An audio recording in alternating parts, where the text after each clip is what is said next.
Hello everybody. I wanted to create a short video to accompany the release of our control plan.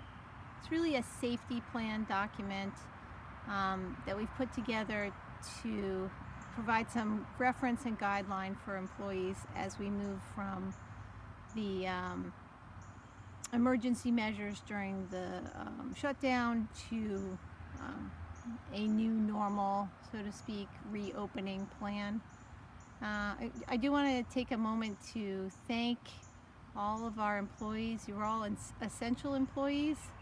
And I especially want to thank the employees who worked straight through the shutdown period. I can't thank you enough for your service, and I appreciate everything that you've done. We've tried to be safe throughout the entire shutdown period, but as all of you know, the state of Massachusetts and other entities have published guidelines to give us the rules of the road, so to speak, for reopening. And so our control plan draws on those kind of guidelines, as well as things from like Centers for Disease Control and other places to outline a plan. It's a first draft. Not perfect, but we'll keep updating the plan as needed. It has several key components, including social distancing and hygiene protocols, cleaning and disinfection guidelines, communications and training plans, and a response plan in the event that we do have a positive suspected or confirmed case of COVID among our employees. Social distancing is a huge part of this plan. It's a huge part of the state's recommendations to stop the spread of this disease, and so it's incorporated into our approach. I think it's important to take note that although I hope everybody works at Upper Blackstone because they like working there, I think all of us work because we have to work. We have to work to pay our bills, we have to work for health insurance, and we have to work to take care of the people in our lives. So I want to do everything that I can to make the workplace as safe as possible so that people feel comfortable to work. Safety is my priority. And second to that is the priority of environmental stewardship and protecting the water and the air that we are charged with doing as part of our jobs. So in terms of social distancing, certainly a lot of people have noticed the signage that's been put up, and some of you have noticed physical barriers that have been put in place, plexiglass dividers.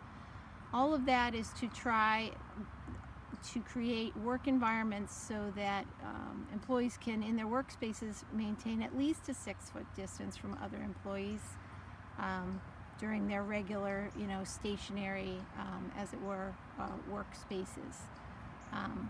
Mask wearing is part of our social distancing approach. Masks are required. If you are in a building, you should be wearing a mask. The only time that you wouldn't need to is if you're working alone in an office and you can close the door. Generally, other than that, you should have a mask on in a building. Outside, if you're working alone and you're not going to be, crossing paths back and forth with someone else, that might be an okay place not to wear a mask, but generally masks are required at Upper Blackstone. That's the rules of the road until we change course on that, and if that happens, we'll be sure to let you know.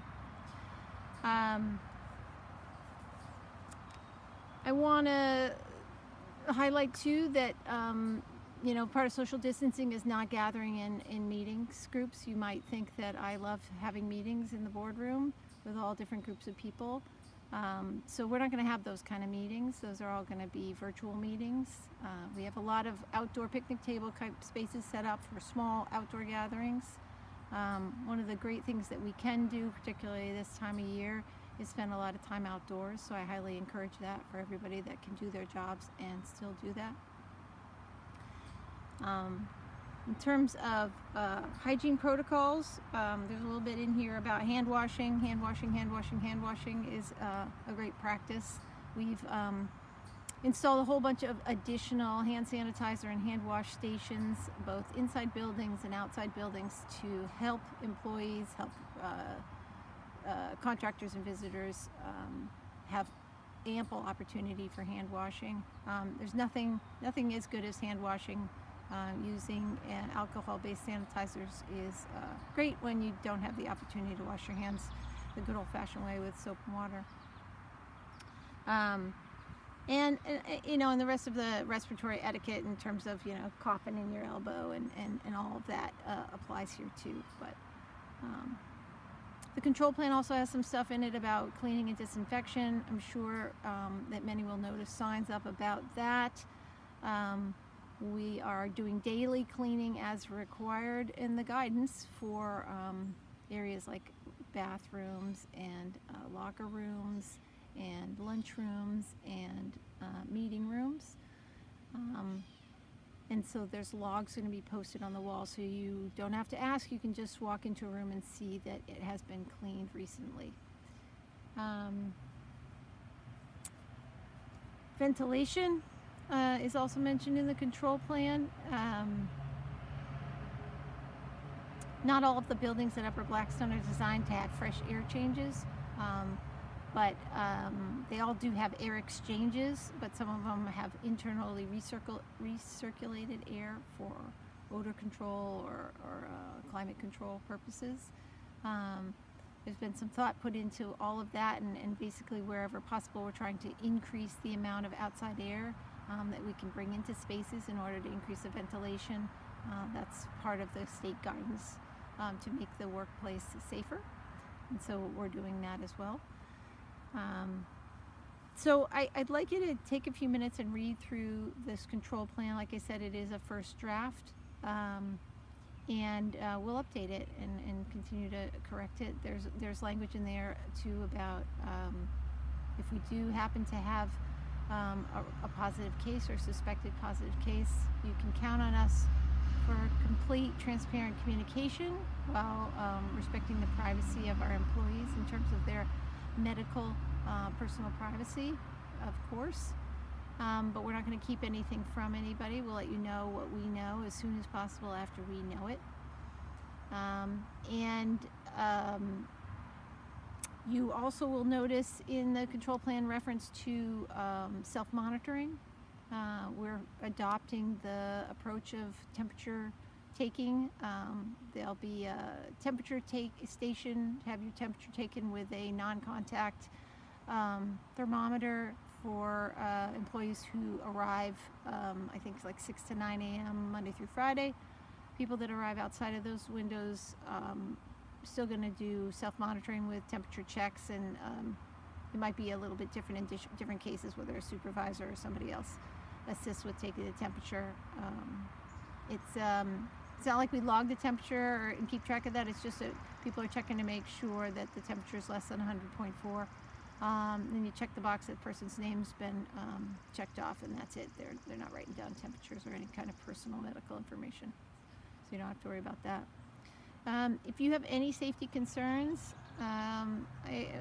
get in touch with me or bring them to Liz in HR. You can bring them to your manager too, but you can certainly bring them to me or Liz. I want to make sure that you know that you have a place to be heard and a place that you can go to. Trying our best to apply the appropriate guidance, make it a safe place to work. And thank you very much for working at Upper Blackstone. I want to make it a great place to work, and I appreciate all of you very much. Thank you.